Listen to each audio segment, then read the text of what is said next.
কীর্তন করো সবে হাতে তালি দিয়া। রাধে, তাহলে এটা কে বলছে? আমি বলছি না মহাপ্রভু বলেছে? কে?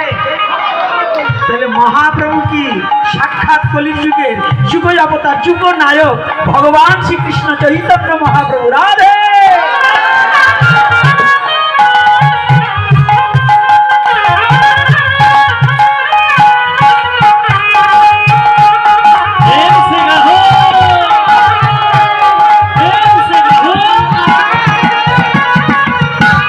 তাহলে মহাপ্রভুর কথা মানবো না এমপির কথা মানবো? এই গ্রামের মাতবারের কথা মানবো? হ্যাঁ, কার কথা? মহাপ্রভুর কথা যদি হয় তাহলে হাতে করতালি হয় না কে? মহাপ্রভু বললেন এমপির জন্য নয়, কোনো মন্ত্রীর জন্য নয়। হাত দুখানা কোনো এমপি দেয়নি, কোনো মন্ত্রী দেয়নি, কোনো মাতুব্বর, কোনো মোড়ল দেয়নি। আমার হস্তের শক্তি দিয়েছে ভগবান। তাই ভগবানের জন্য কেন এত কৃপণতা? কেন?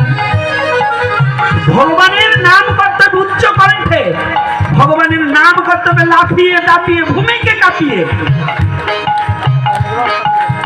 দুর্গাপূজায় ডান্স দিতে পারো, আর ভগবানের নামে করতালি দিতে কষ্ট হয়ে যাচ্ছে, তাই না?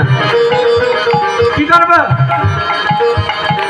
তাহলে আজকে বুঝবো যারা ভগবানের নামে করতালি দেবে না, কীর্তন করবে না, ওরা কোন দলে?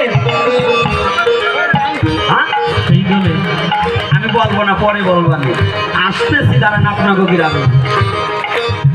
যশোদা নন্দন ব্রজ জনরঞ্জন,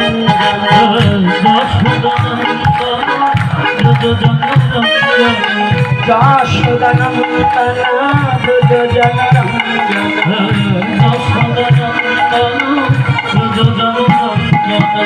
যমুনা তীর বনচারী।